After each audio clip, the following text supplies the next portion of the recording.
Hello, Internet. It is I, Malik Aaron, and welcome back to Box Office Predictions.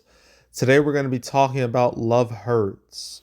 So, as usual, we're going to be going over the pros and cons. So, let's get to it. Pros. Okay. So, this movie stars, oh god, Ki Ho Wan. I know I botched that name. I'm so sorry. But yeah, you probably know who this is because he was originally a child actor. He was in The Goonies, and I'm looking at Wikipedia right now. He was also in Indiana Jones Temple of Doom. The Indiana Jones movie that was responsible for the PG-13 rating existing. So yeah, that movie. They took a long break from acting after that, and then in the 2020s, he reemerged with Everything Everywhere All at Once. And then you probably remember this movie because, well, one, it was critically acclaimed. Two, it was A24's highest grossing movie. And three, it was a huge awards movie. It actually won Best Picture at the Oscars. Michelle Yeoh won Best Actress, and Juan won Best Supporting Actor. So yeah, everything ever, everything ever all at once really raised his stock. It raised a lot of people's stocks. So as it should, because it's a damn good movie. It was the best thing I saw in 2022. So this is his first project after that. I mean, I guess there's Kung Fu Panda 4, but that's a voiceover role, so it's not that important because that's just his voice. You're not really seeing him on the screen. So yeah, I say his presence here is a pro. And I guess I can mention who else? Ariana DeBose. Oh no. Oh no. I want to forget about Craven, but I can't now because freaking Calypso in that movie. Oh no. But apparently she won an Oscar too. I'm not sure for which movie. I'm gonna guess it's for West Side Story. Am I right? Yes, she did. She won for Best West Side Story, Best Supporting Actress. So, I guess good for her. I mean, the movie was a big old flop. So, yeah, but at least she got something out of it. And, oof, her track record is not good. She's just not picking the greatest projects. I mean, Wish, that was a disaster. That's an animated role, so I can't put too much on her for that one. ISS, no one remembers that movie. Argyle, that was a huge bomb. Craven the Hunter, I don't need to go over that. I don't think that's necessary. I've talked about that movie enough on this channel. And now we're at Love Hurts. So, I mean, she's recognizable, but she needs a better agent. That's all I'll say. But she does have an Oscar to her name. So, it's got that. So, yeah, I guess we got some recognizable faces here, so I guess I'll label that as a pro. Another pro, just like Hard Eyes, this movie is very much playing off the fact that we're a week away from Valentine's Day. So by releasing, both this and Hard Eyes could have released on Valentine's Day, but if they did, they literally would have been relevant for one day, and then they would have tanked afterwards. So by releasing it a week early, these movies are able to have these movies will have the chance to breathe and then get a big boost on Valentine's Day and then collapse. So they have time to play out. So it's a smart move by the studios to do that. So yeah, the fact that Valentine's Day is coming up, I will label that as a pro. And as I mentioned in Hard Eyes, Valentine's Day is one of the most beneficial holidays of the year for the box office. Every movie benefits, even if it's not explicitly romantic. Like it doesn't matter. Every movie thrives. So yeah, Valentine's Day. That's gonna be it. That's a pro. Another pro. Are there any other pros? I don't think there are. I don't know. I guess direct competition. There's not really anything out there for like action comedies. I don't even know when the next action comedy is gonna come out. So I guess lack of direct competition. So that's a pro. I guess. Okay, cons. Reviews for this movie are ass. Dude, they are really bad, actually. About as bad as Flight Risk from like 2 weeks ago. Actually, no, actually has better reviews. So, yeah, that's a yikes. It's a critic score is a 19%. That's a big old oof right there. It's a But what's really concerning is its audience score and its cinema score.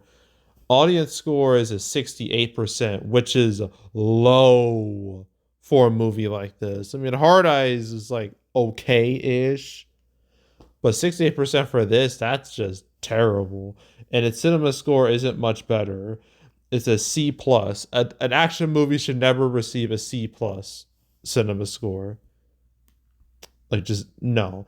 I mean, it's not as bad as Flight Risk. That got a C, but still, that's an awful, just awful score to get. So now I'm curious, like, what's going on? Like, what about this movie is making people, like, turning people off? So I gotta know. So I'm gonna look at the audience reactions. I'm gonna look at the audience ratings. That way I understand what's going on here. Uh, I'm getting like reactions. I'm seeing some 5 stars. Um, we got 3 stars. It says it was okay. I would wait to see it at home. Uh, we got a 4 star. Key who won it for president. Okay.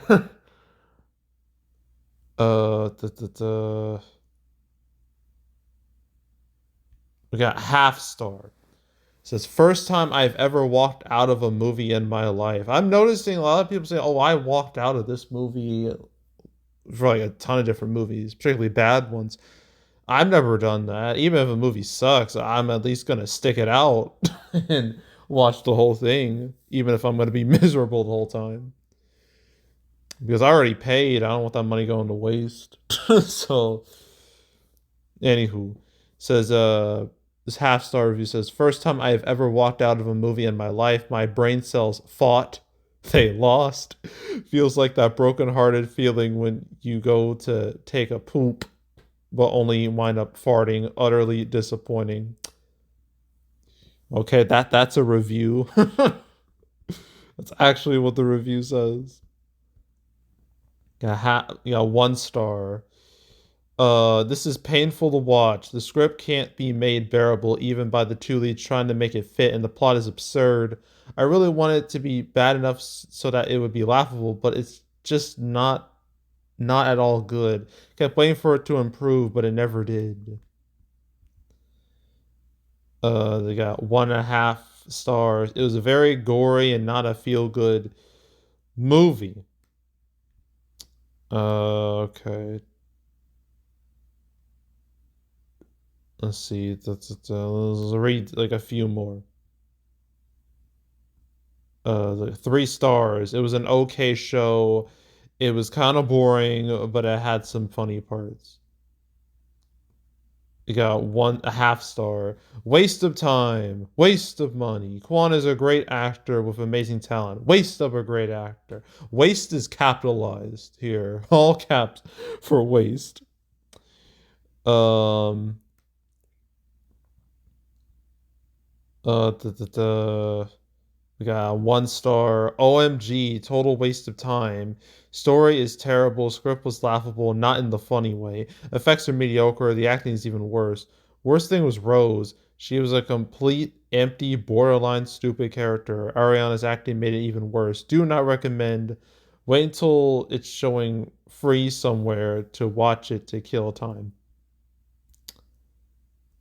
Okay, then we got 2 stars. It was a poorly developed movie that had so much potential.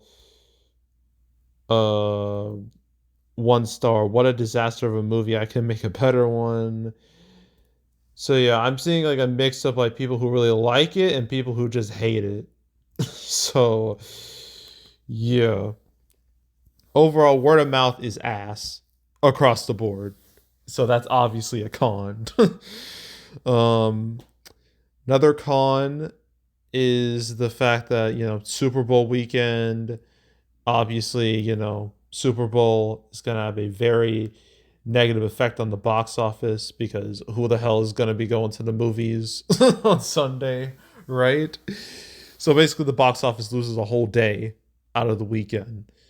So that's going to be a huge problem for every movie. So that's a con. Another con is it's Thursday previews 850K. That's not very good for a movie like this. How much? I guess I could compare it to Flight Risk in a way.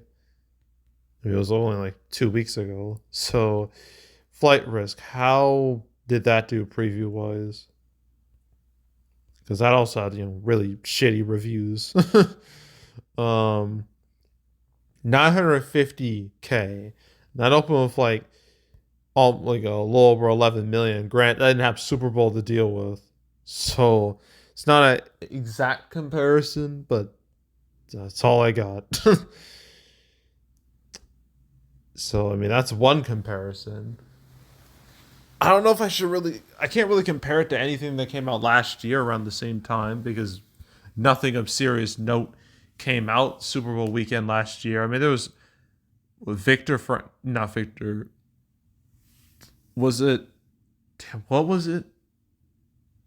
I don't think it was. It was something Lisa Frankenstein. Nobody watched that movie, so um, I don't know. I don't think I can compare it to anything recent. I guess I compare it to some other movie, Violent Night, because that's like in the advertising. It's on the poster. Violent Night, and it's not popping up. Okay, that's fine.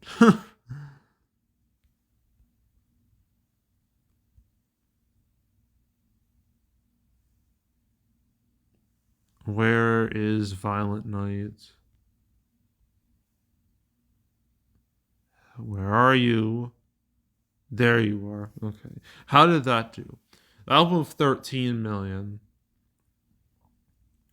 And it's Thursday preview. Well, I don't even have Thursday previews, so I can't use that either. Fantastic. But that had Christmas to help it out. This doesn't. So I guess, I just thought of something. Expendables. Yeah. I was thinking about this movie earlier today because I was just like thinking of like forgotten failures, and this was like one of them. This 750K and it opened with like 8 million. So I feel like that might be where Love Hurts, reaches maybe. But yeah, these preview numbers aren't very good. So I'll label that as a con. And I guess one last con is that next week, Valentine's Day. Sure, you have the holiday, but at the same time, you have a big Marvel movie coming out. Captain America: Brave New World.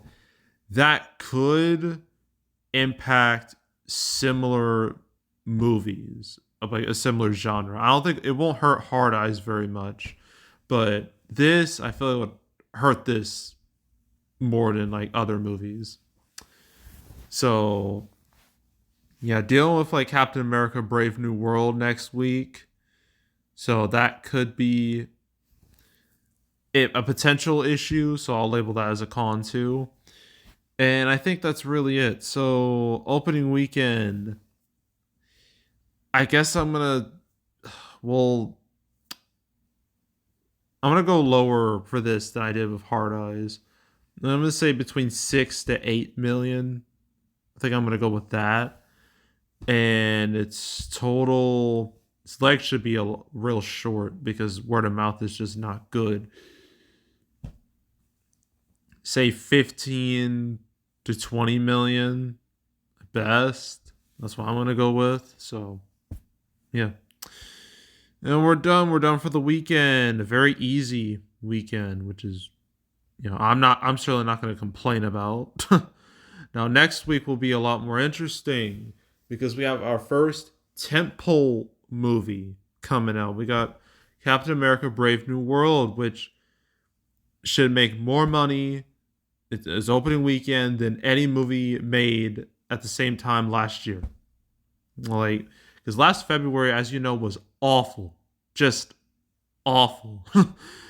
Captain America: Brave New World will make more money in 3 days than any February movie made total. I know it. I'd be shocked if that wasn't the case. And we also have Paddington 3, Paddington in Peru. So I finally get to talk about Paddington on this channel. So that's cool. That's exciting. I don't know about these other two movies. I'm not sure if I'll talk about them or not, but I know I'm talking about Captain America and Paddington. That's guaranteed. So stay tuned for those next week. But yeah, so that's it. That's all. Make sure to subscribe, like this video, leave a comment, turn on notifications, share the whole drill. You want to check out more videos like this? I got playlists on the homepage, all previous prediction videos I made on the channel, for this year and the past few years. You want to watch any of those videos, go right ahead. There's also box office recaps where I go over the box office results for any particular month. My January recap will be next week. And my February recap, I should mention that too. That'll be between the 7th and the 14th, ideally. So stay tuned for that. But if you want to watch any of my other recap videos on the channel, you can go right ahead. There's also the canceled series. Went over, there's 250 episodes, all the movies that were supposed to come out but didn't. I didn't talk about Love Hurts or Hard Eyes once in any of those videos. So just letting you know. But if you want to binge watch that series, go right ahead. And yeah, that's it. That's all. I am out. Goodbye.